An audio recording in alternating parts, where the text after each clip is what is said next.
أعوذ بالله من الشيطان الرجيم بسم الله الرحمن الرحيم Assalamualaikum warahmatullahi wabarakatuh. Yang terhormat Ibu Ratnawi, Ketua Umum Mujahidah selaku pelaksana pelatihan penyelenggaraan jenazah pada saat ini. Yang kami hormati pengurus Masjid Raya, serta para hadirin dan yang kami hormati Bapak pemateri, Pak Ustadz Qadir dan rekannya, serta para hadirin dan para peserta pelatihan yang berbahagia. Acara pelatihan penyelenggaraan jenazah pada kesempatan ini segera kita mulai. Marilah kita bersama-sama memanjatkan puja dan puji syukur kepada Allah Subhanahu wa taala yang telah memberikan limpahan rahmat berupa kesehatan dan keselamatan dan karunia-Nya sehingga kita dapat hadir di tempat ini dengan selamat, sehat walafiat. Amin. Tak lupa kita kirimkan salawat serta salam kepada junjungan kita Nabi besar Muhammad sallallahu alaihi wasallam yang telah membimbing kita menuju zaman yang penuh barokah ini. Baiklah, untuk mempersingkat waktu, mari kita buka acara pelatihan penyelenggaraan jenazah ini dengan membaca basmalah. Bismillahirrahmanirrahim. Terima kasih, semoga acara kita ini dapat berjalan dengan lancar sehingga ilmu yang kita dapat nanti bermanfaat buat kita semua. Amin. Acara pertama kita awali dengan pembacaan kalam ilahi Surah Al-Mulk ayat 1 sampai 5 yang dibawakan oleh Ibu Siti Sadia Abdul Hamid dan salah oleh Ibu Sumayan. Kepada beliau kami persilahkan.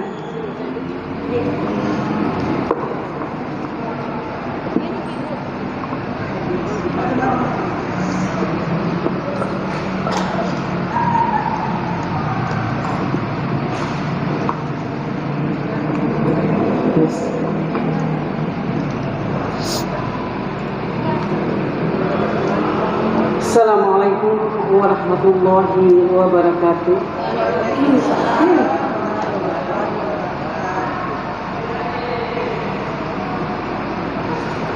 A'udzu billahi minasy syaithanir rajim.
Aku berlindung kepada Allah dari godaan syaitan yang terkutuk dengan menyebut nama Allah yang Maha Pengasih lagi Maha Penyayang.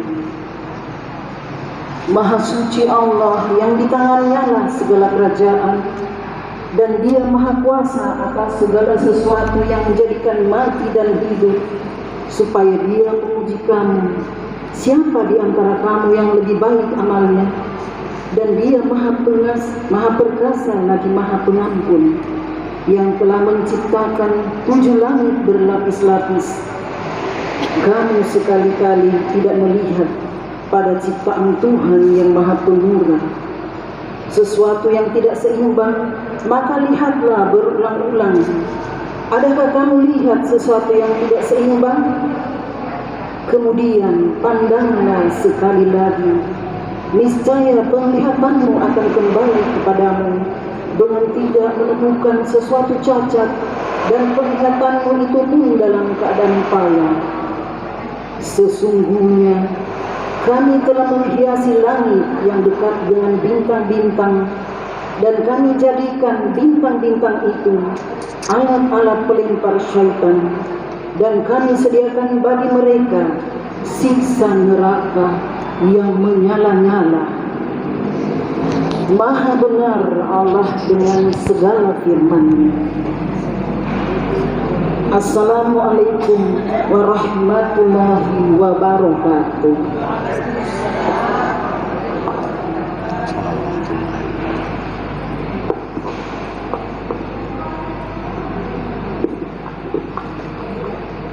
Demikianlah pembacaan kalam Ilahi. Semoga pembaca dan pendengarnya mendapat rahmat dari Allah Subhanahu wa taala. Acara selanjutnya kita dengarkan sambutan Ketua Mujahidah Sulawesi Selatan, Ibu Ratna Alwi.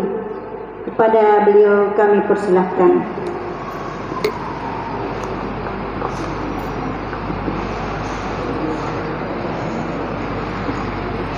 Bismillahirrahmanirrahim. Assalamualaikum warahmatullahi wabarakatuh. Yang terhormat pembawa materi Ustaz Abdul Qadir Mahmud, insyaallah beliau yang akan membantu kita sampai selesai, serta pengurus Yayasan Masjid Raya yang telah memberikan fasilitas sehingga acara ini dapat terlaksana, serta para peserta yang insyaallah dirahmati oleh Allah Subhanahu wa taala. Saya ulang kembali. Assalamualaikum warahmatullahi wabarakatuh. Waalaikumsalam warahmatullahi wabarakatuh. Alhamdulillahirabbil alamin. Asyhadu an la ilaha illallah wa asyhadu anna Muhammadan abduhu wa rasuluh la nabiyya ba'da. Raditu billahi rabba wa bil islami dina wa bi Muhammadin sallallahu alaihi wasallam. Mari kita sama-sama bersyukur atas segala nikmat-nikmat yang telah Allah berikan kepada kita, utamanya nikmat iman, nikmat kesehatan, serta nikmat kesempatan, karena ketiga komponen tersebut dengan mudah melangkahkan kaki ke Masjid Raya dalam rangka mengikuti pelatihan memandikan mengkafani jenazah yang dilaksanakan oleh Mujahidah Sulawesi Selatan. Dengan tema melalui pelatihan kita berdayakan perempuan potensi dirinya untuk mandiri. Sengaja kami angkat ini materi karena mohon maaf kita tidak bisa menutup mata, sudah banyak selalu orang mengikuti pelatihan-pelatihan. Begitu ada keluarganya meninggal, tetangganya kelabakan mencari.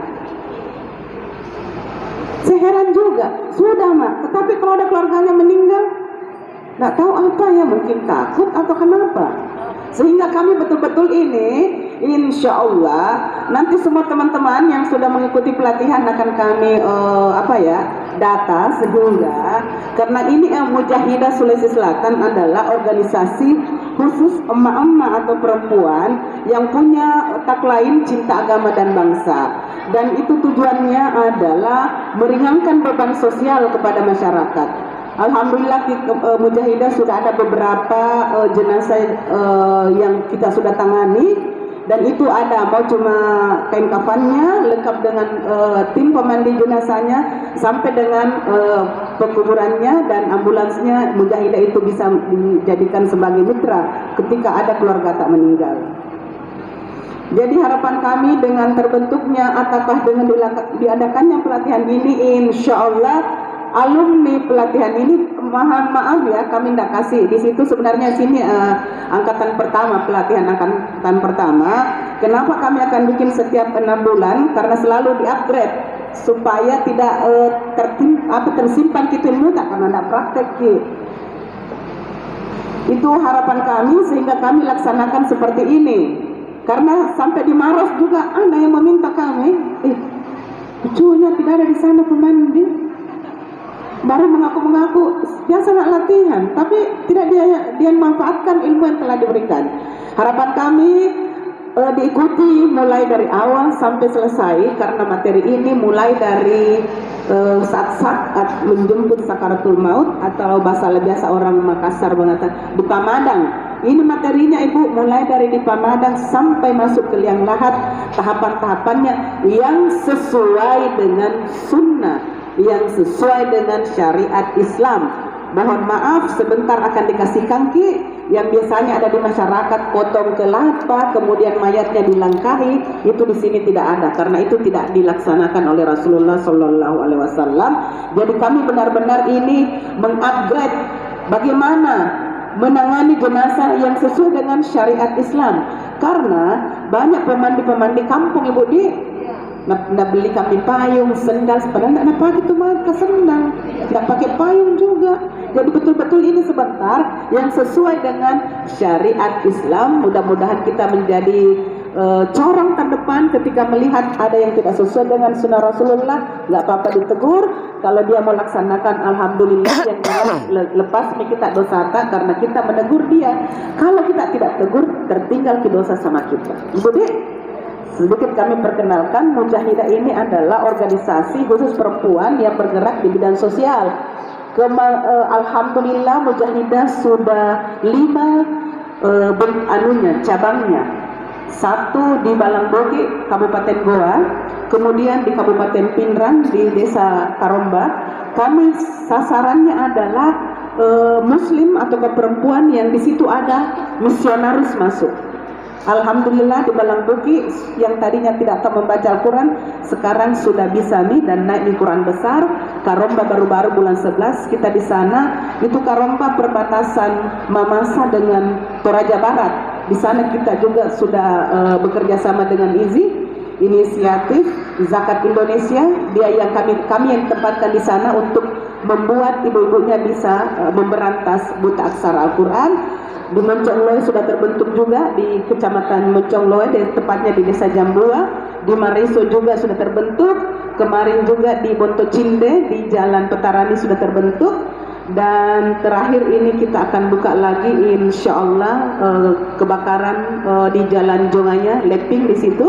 Jadi sasarannya kami Ibu adalah memberdayakan emak-emak yang buta aksara Al-Quran, utamanya juga ini memandikan, mengkafani. Dan kami juga ada gerakan sedekah subuh, itu peruntukannya untuk kegiatan-kegiatan sosial. Kemarin kami sempat turun di Masamba, di Mamuju, dan kami juga kirim bantuan kemarin gempa bumi ketika di Lombok dan di Palu. Itu kegiatan Mujahidah seperti itu Ibu ya.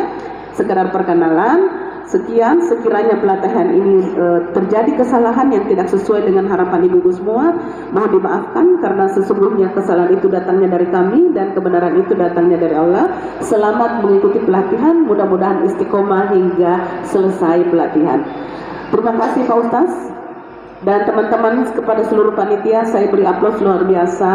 Ini kita cuma dikasih waktu 6 hari atau kurang lebih 1 pekan dapat terlaksana seperti ini dengan begitu kencangnya emak-emak Mujahidah semua. Terima kasih, semoga menjadi nilai ibadah. Sekian, wabillahi taufiq wal hidayah. Wassalamualaikum warahmatullahi wabarakatuh.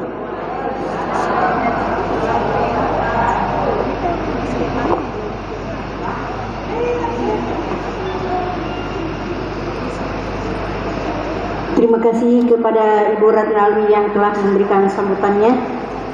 Acara selanjutnya kita memasuki acara inti, yaitu pelatihan penyelenggaraan jenazah yang oleh narasumber kita Bapak Ustaz Qadir Mahmud. Kepada beliau kami persilahkan memandu acara pelatihan penyelenggaraan jenazah pada hari ini. Tafadhal masykuran.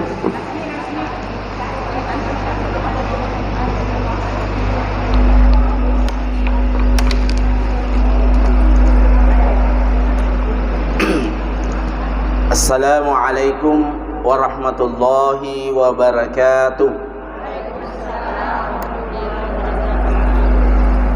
Yang menjawab salam saya doakan masuk surga.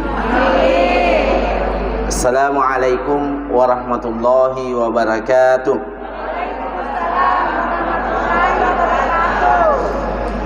Alhamdulillahilladzi khalaqal mauta wal hayata liyabluwakum ayyukum ahsanu amala wa huwal azizul ghafur.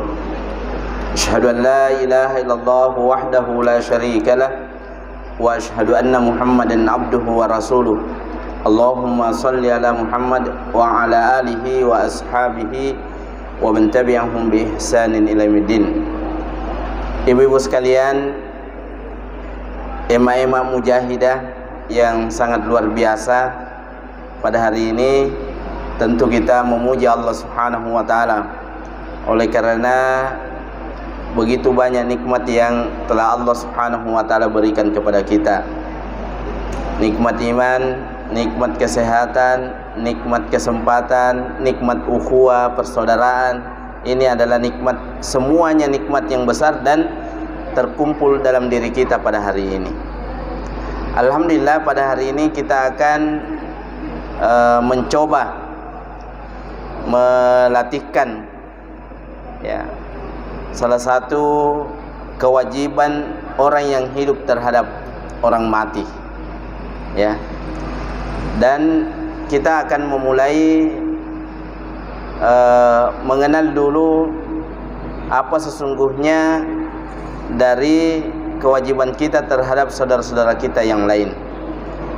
Sebelumnya ini ada insyaallah yang akan kita gunakan referensinya Ahkamul Janaiz oleh Syekh Al-Albani. Kemudian ada buku terjemahan Syekh Abdullah bin Abdurrahman Al-Jibrin. Kemudian pertama, ini ada tahapan-tahapan kita terhadap saudara-saudara kita ya, yang akan kita pelajari. Yang pertama, menjenguk orang yang sakit. Yang kedua, bagaimana sakratul maut. Yang ketiga, kita takziah. Kemudian perawatan jenazah ya. Kita berusaha sebisa mungkin edukasi ini itu kita sesuaikan dengan sunnah-sunnah Rasulullah sallallahu alaihi wasallam. Nah, kenapa menjenguk orang sakit? Karena sakit ini merupakan sebab kematian yang dominan ya. Ada mati-mati yang lain, tapi sebab sakit itu yang paling dominan itu adalah sebab seseorang meninggal itu adalah yang paling dominan, sebabnya adalah sakit. Dan bagi kita orang-orang yang beriman, sebagaimana hadis yang kita baca yang diriwayatkan oleh Imam Muslim dari Abu Hurairah radhiyallahu anhu bahwa ya Rasulullah sallallahu alaihi wasallam bersabda, hakul muslimi ala muslimi sittun. Hak seorang muslim itu dengan muslim yang lainnya ada 6 ya. Idza laqitahu fasallim alaihi wa idza da'aka fajibhu wa idza stansahaka fansahu wa idza atasa fahmidallah fashammithu wa idza marida fa'udhu wa idza mata fatba'hu. Rawahu Muslim. Jadi kewajiban kita terhadap yang lain, kalau ketemu ucapkan salam kepadanya ya. Jadi orang Islam itu kalau ketemu itu sudah haknya dia disalami. Dia tidak menjauh, Ustaz.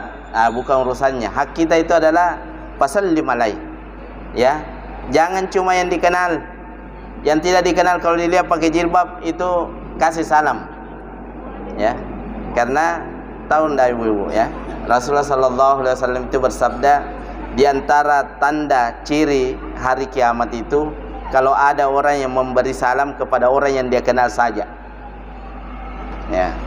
Jadi jangan ibu-ibu ini menjadi salah satu tanda dari kiamat, memberi salam kepada yang dia kenal saja. Ya, kalau dia bilang tidak, dia jawab, tidak ada masalah, karena haknya seorang muslim itu diberi salam. Yang penting kita sudah melaksanakan. Ya, kalau senyum sedekah. Kemudian apabila diundang maka penuhi undangannya, apabila diminta nasihat maka nasihati, apabila dia bersin lalu dia mengucapkan alhamdulillah maka doakan dia. Jadi kalau bersin orang itu harus mengucapkan alhamdulillah supaya didoakan. Ya, bagaimana kalau dia tidak ucapkan alhamdulillah? Ya tidak didoakan, karena yang didoakan itu fahamidallah. Jadi kalau dia memuji Allah, mengatakan alhamdulillah, maka doakan. Ya, yarhamuka yarhamukallah. Nah, kemudian apabila dia sakit, jenguk dia.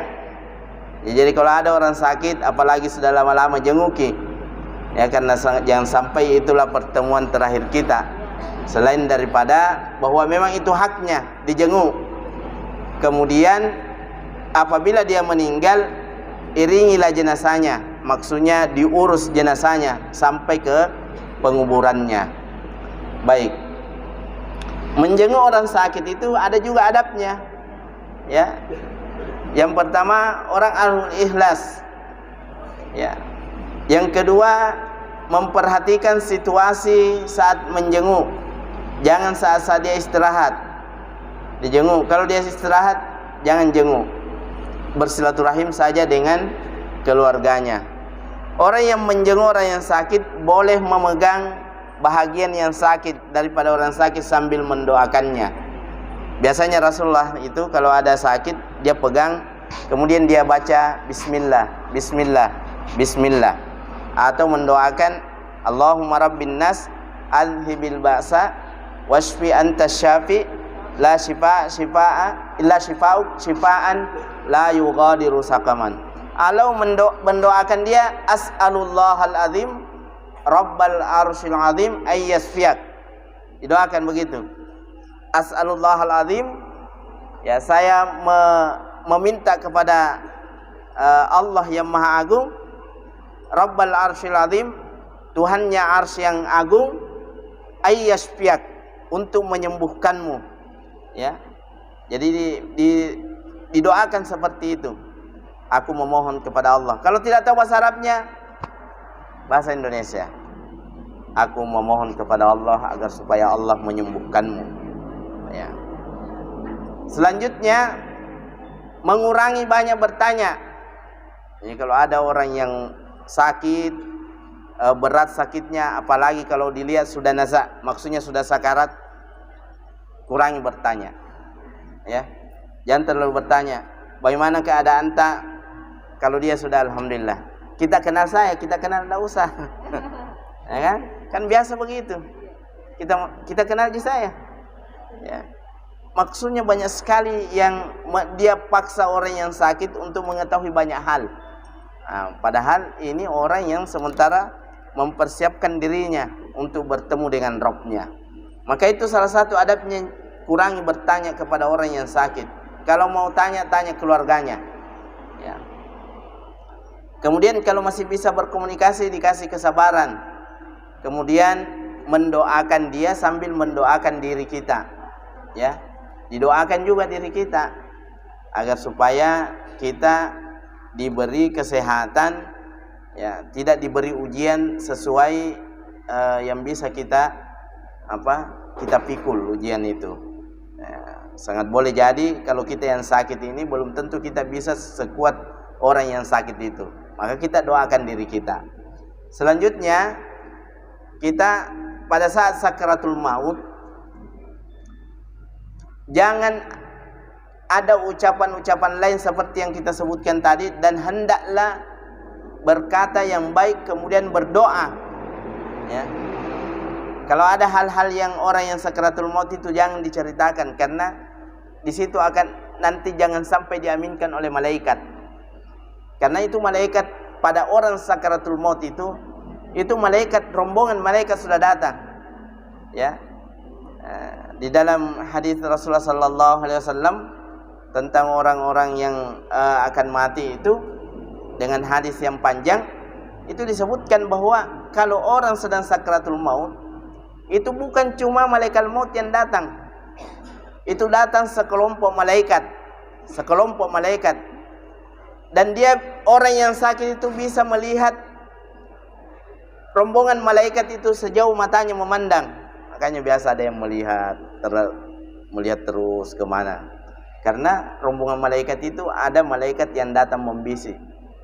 Ya, datang bisik bagi orang yang istiqomah. La takhaf wa la tahzan wa basyiru bil jannati allati kuntum tu'adun. Harusnya begitu. Ya. Ada malaikat yang membawa kain kafan. Untuk apa kain kafan? Itu nanti ruh kalau dicabut itu kasih masuk kain kafan yang dibawa malaikat. Sebelum dia jasadnya kita kafani, jadi ruhnya itu orang yang meninggal itu dikafani oleh malaikat. Jadi itu rombongan malaikat yang membawa ruh itu bersama malaikat maut. Ya, dikafani, diangkat naik nanti ke atas illiyin. Jadi ruh itu dikasih ketemu dengan Tuhannya. Kemudian begitu dikubur, Allah Subhanahu wa taala suruh malaikat kasih kembali masuk dikubur. Kemudian di situ ada pertanyaan-pertanyaan di dalam kubur. Ya. Begitu prosesnya supaya dipahami. Bagaimana bisa? Tidak, jadi kalau di rumah sakit dia dicabut ruhnya itu dibungkus kain kafan, dibawa naik menghadap robnya. Ya Bu ya. Setelah jenazahnya sudah ada di kuburan, Allah perintahkan kasih turun kembali. Satukan dengan jasadnya, kemudian datang malaikat yang tanya. Makanya ada hadis tentang bagaimana orang itu ditemani dalam kuburnya oleh amal salehnya. Dia tanya, siapa kamu? Saya dulu amal salehmu. Ada yang buruk, siapa kamu? Saya dulu dosa-dosamu. Begitu kan? Nah itu, begitu ceritanya. Makanya kita berdoa, ya, idza hadartum marida aul mayyit faqulu khaira fa innal malaikata yu'minuna ala ma taqulun. Berdoa yang baik-baik karena malaikat itu mengaminkan apa yang kita ucapkan. Yang kedua, mentalkin. Ya. Kalau sudah mulai jadi ada tanda-tanda, tapi setiap orang itu berbeda tanda-tandanya. Sakaratul maut. Orang yang sakaratul maut itu di antaranya, ya, tapi setiap orang berbeda kadang-kadang. Itu mata putihnya itu sudah kuning. Ya. Kalau sudah kuning, bukan kuning seperti kita ini. Memang kuning kelihatan kayak kuning-kuning sayu begitu. Ya. Kayak kuning-kuning kayak ini pembungkus mushaf ini. Ya. Kuning-kuning sayu itu sudah mulai kita talqinkan sebagaimana hadis, ya, lakinu mautakum la ilaha illallah. Jadi kalau orang sakratul maut itu tidak ada orang mengaji di sekitarnya, tidak boleh, tidak usah membacakan Yasin apa segala, tidak, bukan. Karena bukan itu yang mau dibawa, ya, bukan itu yang mau dibawa. Orang yang sakratul maut itu satu saja ucapan la ilaha illallah. Kenapa? Karena man kana akhiru kalamihi la ilaha illallah dakhalal jannah. Ya. Jadi talqinnya itu la ilaha illallah. Ya. La ilaha illallah. Ya, saya pernah datangi keluarga itu, dia mengaji di situ.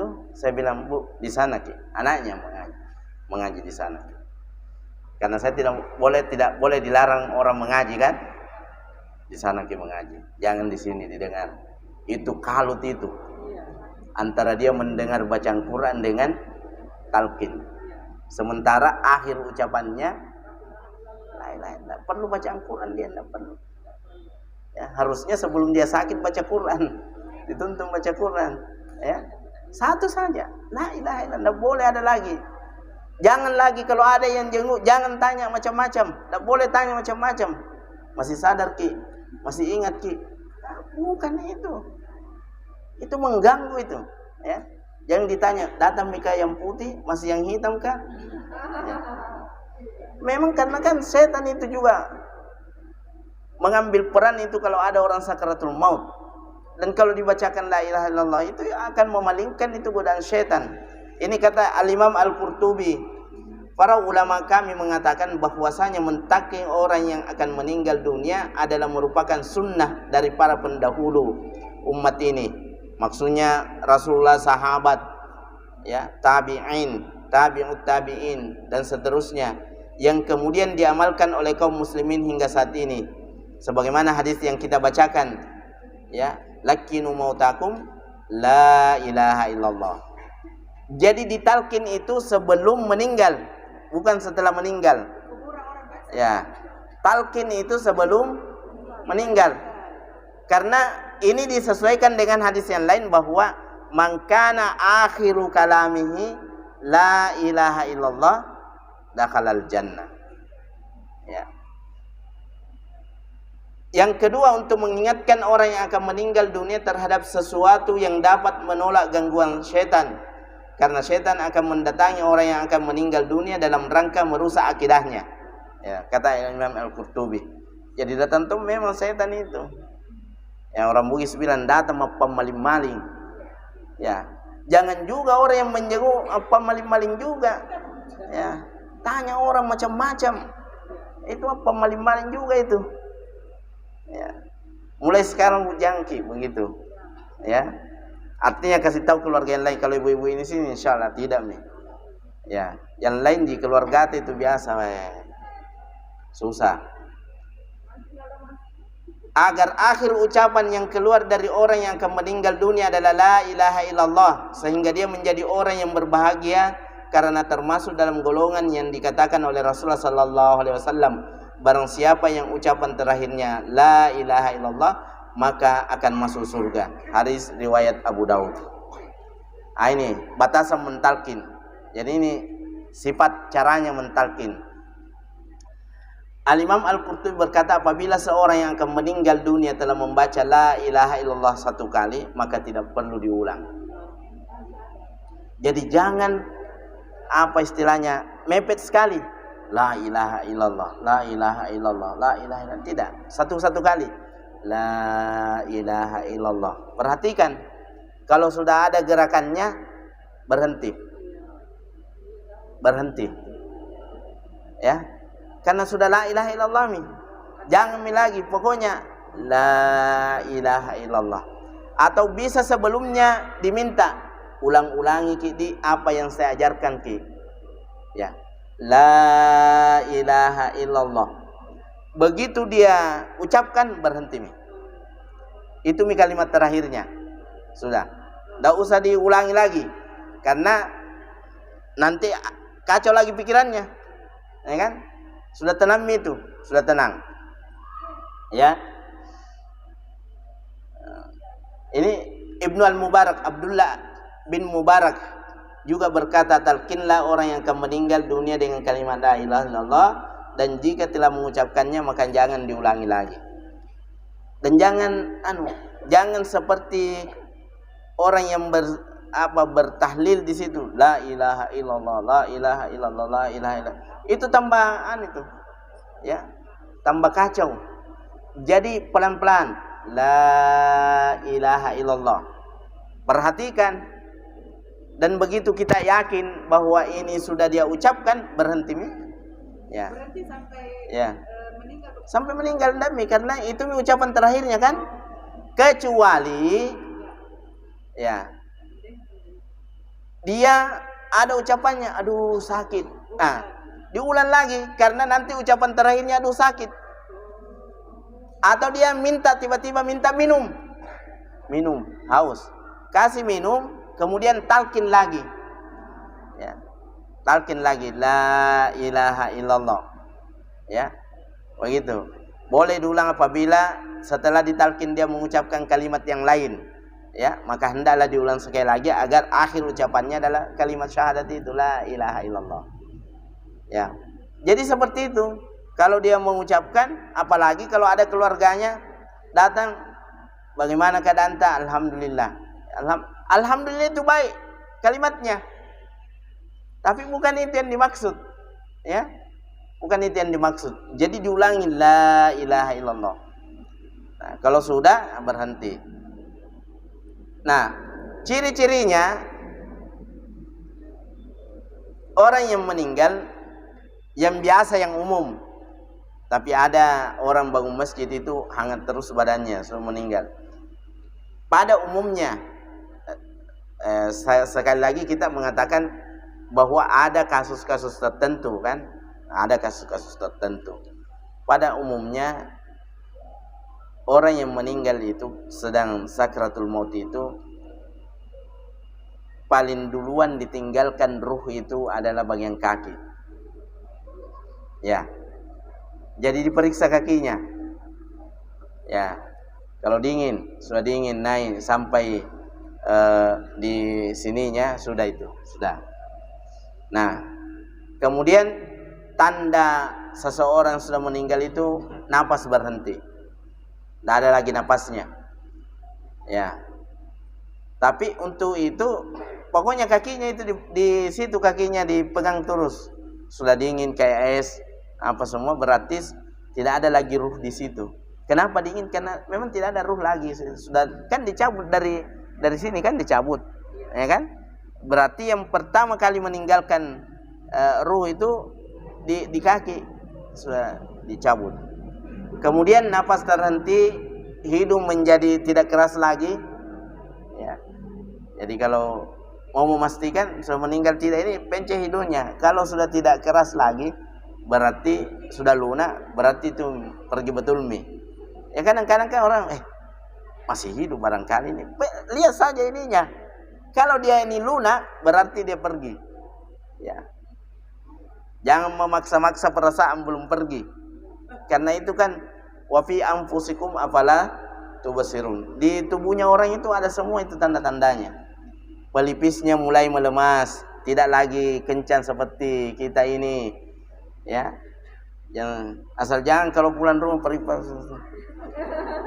Kenapa Kima? Aku periksa pelipisku karena kalau orang meninggal katanya tidak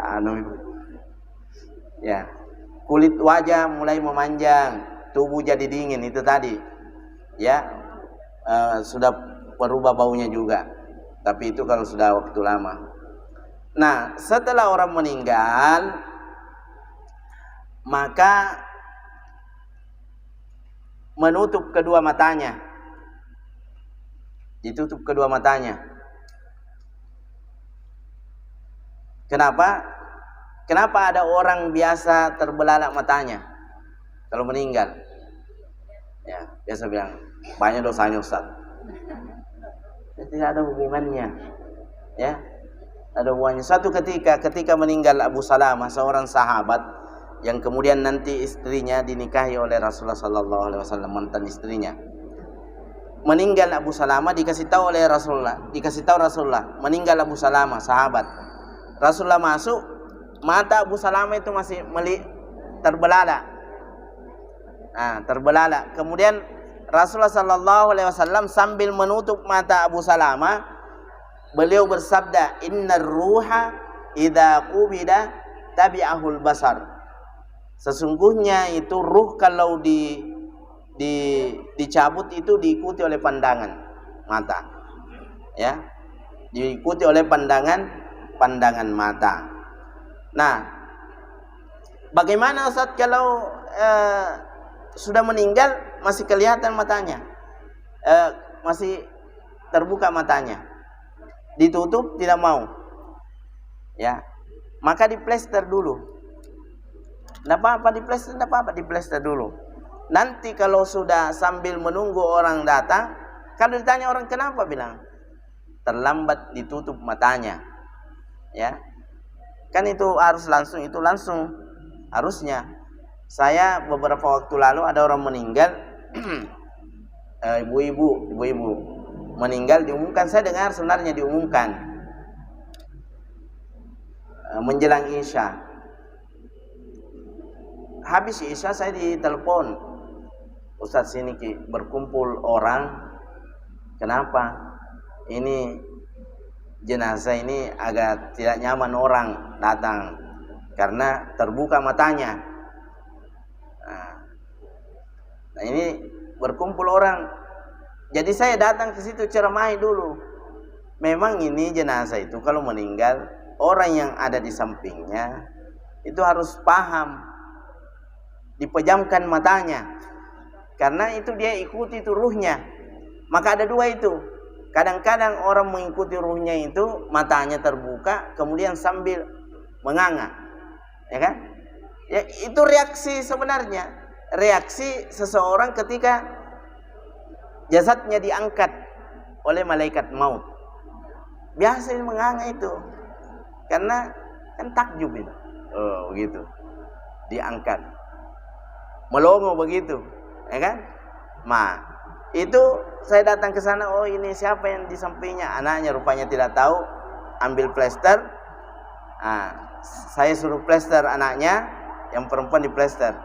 Enggak apa-apa. Nah, dan alhamdulillah kan itu nanti pada akhirnya kaku kan? Jenazah itu akan kaku, tidak terbuka lagi. Ya. Kalau sudah seperti ini dikasih begini dalam waktu yang lama, misalnya malam dikasih begitu, pagi itu sudah kaku, tidak terbuka lagi tuh. Dan saya tanya istri saya, kan kebetulan istri saya mandikan. Saya tanya, bagaimana matanya jenazah? Bilang, kenapa memang? Tadi malam itu seperti ini. Bilang, tidak tertutup. Itu ya. Jadi itu menunjukkan kalau ada yang terbuka matanya, sudah datang pelayat, di plester saja, tidak apa-apa. Ya. Nanti kalau mau dimandi masih tetap begitu, tidak mandikan saja dalam keadaan begitu. Nanti tutup pakai kapas, ya itu gunanya biasa ditutup pakai kapas. Sekarang ini biar tertutup matanya ditutup kapas juga. Ngapain juga ditutup matanya kalau tidak terbuka, tidak ada darahnya ditutup ini. Itu kapas dikasih masuk di lubang-lubang semua itu kalau ada darah yang keluar. Kalau tidak ngapain ditutup? Ya. Ingat gini, jangan ya. Kalau tidak keluar darah, ndak apa, jangan Ya, telinga ndak, jangan Itu ditutup itu karena itu dalam rangka kalau ada darah keluar, kemudian mata terbuka, ditutup memang. Ya, di sini biasa keluar darah supaya tidak tembus di kain kapan, ditutup kapas. Kalau tidak ada apa-apa, ndak usah. Jadi kalau normal Ustaz enggak ada. Kalau normal enggak usah. Enggak perlu. Ya, enggak perlu. Ya. Ya kan? Ya, enggak perlu. Itu nanti seperti jelek sekali jenazahnya, seperti pocong. Ya. Itu tadi ya. Itu ditutup matanya pakai kapas itu jika masih terbuka. Kalau tidak enggak usah. Ditutup hidungnya itu kalau ada darah yang keluar. Kan ada sebab-sebab biasa, misalnya penyakit masih keluar di hidungnya, kasihan. Atau habis tabrakan, jatuh, masih ada keluar darah, enggak apa-apa. Tutup pakai kapas. Tapi kalau tidak, enggak perlu. Ya. Kemudian mengikat dagu dan melemaskan persendian jenazah. Diikat dagunya pakai kain putih. Kalau terbuka, ini semua maksudnya ini diikat dagunya itu apabila tidak tertutup. Maksudnya tadi kalau menganga begitu dilihat waktu dicabut ruhnya, baru dirapatkan, dilemaskan semua persendiannya, dirapatkan dagunya, diikat untuk sementara. Ya, diikat untuk sementara. Ya. Jadi semua perlakuan itu sebenarnya untuk bagaimana jenazah ini menjadi normal ketika dia hidupnya. Ya. Ya.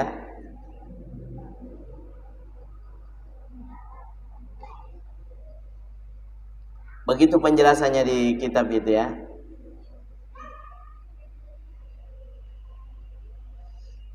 Kemudian menutup seluruh tubuh jenazah dengan kain. Ya. Ditutup seperti ini. Kemudian menyegerakan pengurusannya. Ya, asri'u bi janazati. Percepatlah pengurusan jenazah. Jika ia orang yang soleh di antara kalian, maka akan jadi kebaikan baginya jika kalian percepat. Jika ia orang yang bukan demikian, maksudnya bukan orang yang baik, maka keburukan lebih cepat hilang dari pundak-pundak kalian. Jadi kita kalau menahan jenazah itu kebaikannya tertahan. Kalau naudzubillah min dzalik orang buruk, keburukannya tertahan di pundak-pundak kita. Ya. Begitu. Nah, langkah-langkah mengurus jenazah. Yang pertama kita persiapkan adalah kain kafan ini, kain kafan. Ada kain kafannya? Kain kafan. Minta tolong Ustaz Firdaus. Ini apa ini, Bu? Kain kafan ini. Kemudian gunting. Kain kafan. Tolong disiapkan kain kafan.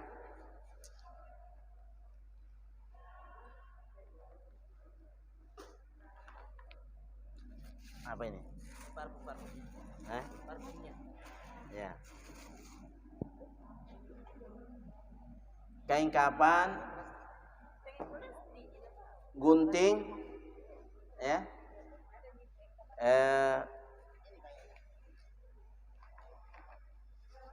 Benang dengan jarum. Ada benang situ ya? Ya. Benang dengan jarum. Ingat Budi, perhatikan di. Karena ini yang penting ini. Bisa di atas.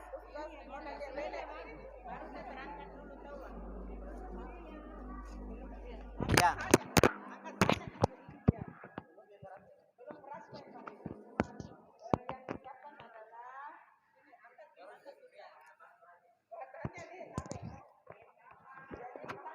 Ya. Jadi itu tadi ya, bahan-bahannya. Kain kafan, ini ya. Ini kain kafan. Kemudian ada gunting, saya kira jelas.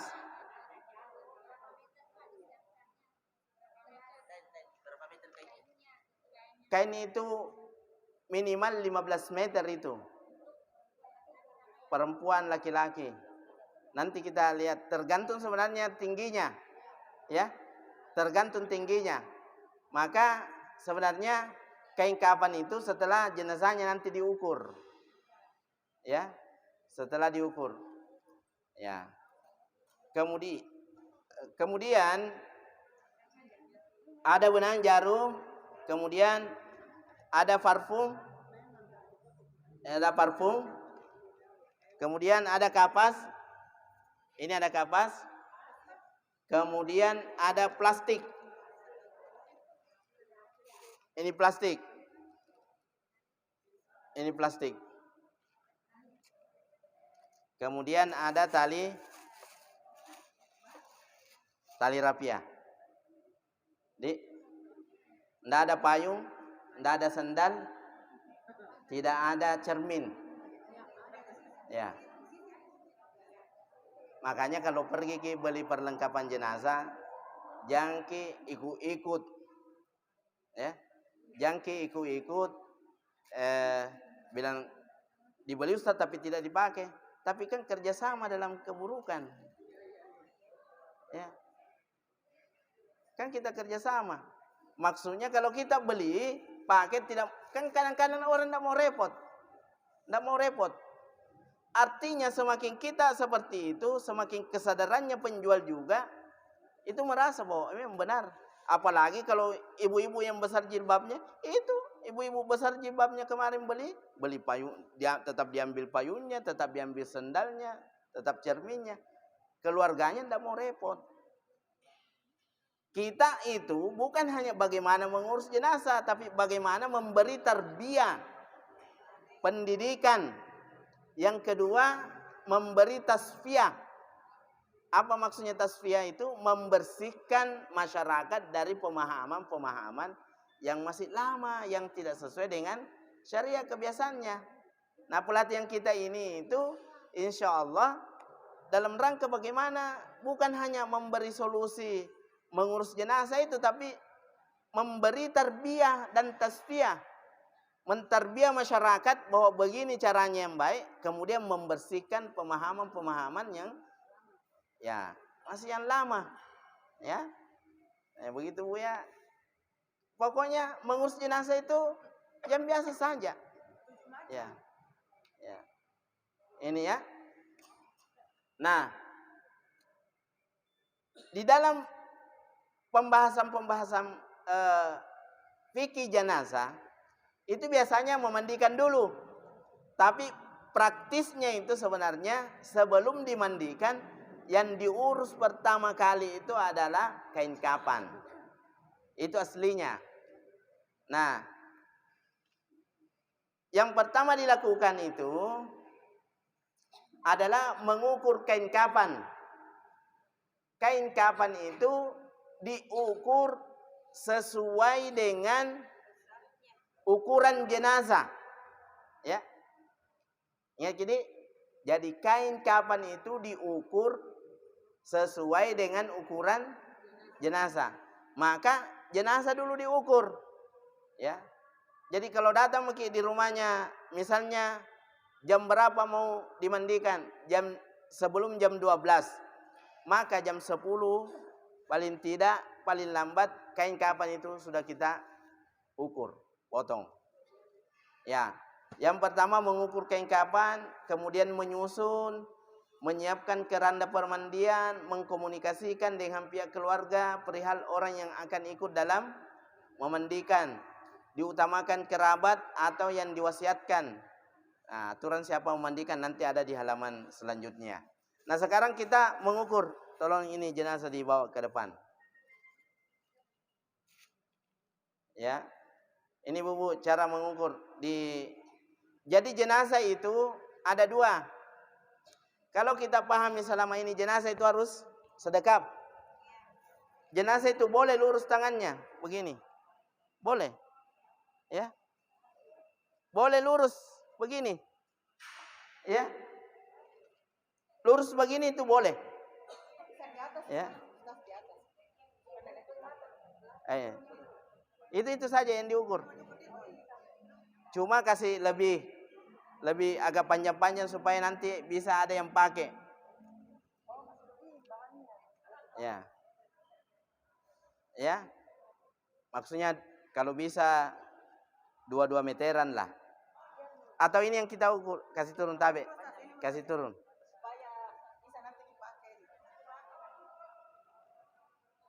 Ikat dulu tangannya.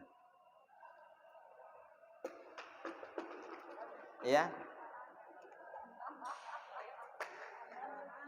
Ya. Diikat sedekap saja ya. Yang umum. Sedekap saja. Ya. Jangan juga bertengkar di rumahnya orang, Bu. Bilang ini yang ustadku boleh begini mau. Tidak, jangan. Kalau bisa begini, keluarganya begini, jangan juga bertengkar ngotot, ya. Yang kita ngotot itu kalau ada hal-hal yang seharusnya tidak perlu. Tapi kalau misalnya bisa begini, bisa jangan dipaksakan lurus mau apa. Bisa begini, ya. Nah, sekarang kita mengukurnya itu dari ujung kakinya berdiri kan begini. Ujung kakinya ke ujung kepalanya. Ya. Jangan lipat ki. Ya, biar panjang. Ya. Di atas supaya di atas, Bu, di atas. Ya, kasih lewat di tengah.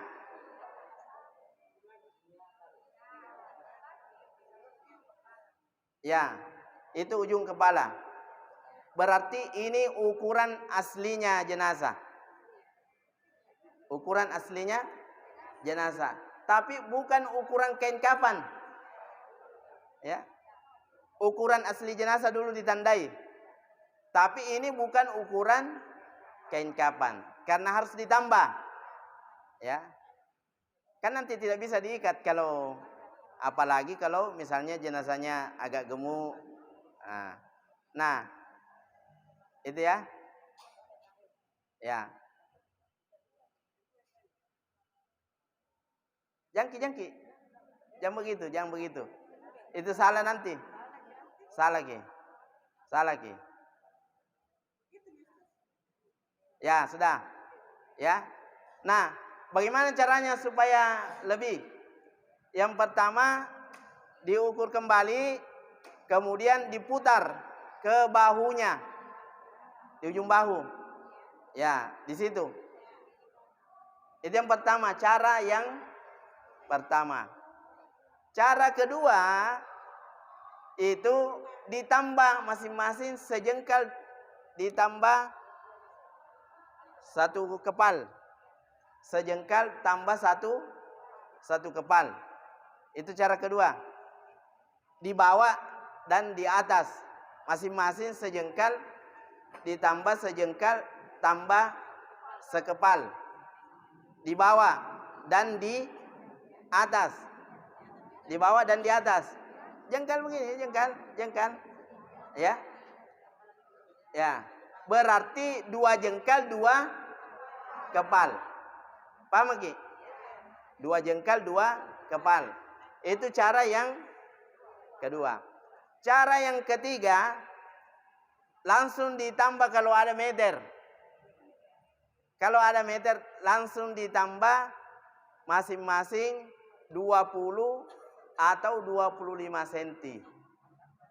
Ya, 25 cm di bawah, 25 cm di atas, berarti ditambah 50. Aman mi. Sudah aman sekali mi itu. Kalau 50 cm tambahnya, biar jenazahnya gemuk. Ya, sudah ya? Sudah. Maka tali rapiah ini kita potong.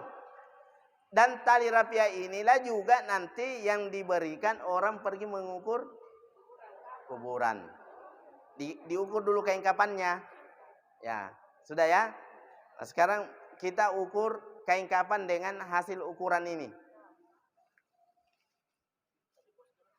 Ya? Ya.